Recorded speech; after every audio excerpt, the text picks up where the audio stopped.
واقعا تنت میخوره دختر به کوچولو. من نگو دختر کوچولو. اگه تنم میخوره. جملتو تموم نکن دفنه. منو ببین، دستتو واسه من اینجوری نکن. اونجوری بکنم چی میشه مثلا؟ از اینجا برو. فقط بلدی آدمو عصبی کنی. تو بلای آسمونی فقط واسه عذاب نازل شدی. کاشکی با کله بخوری زمین احمق. خدا به اون دختری که با تو باشه صبر بده.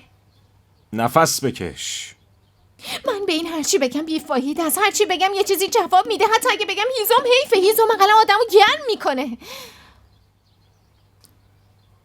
منم میتونم گرم کنم. بی تربیت هیز. دیگه نمیتونم یه دقیقه باهات یه جا بمونم.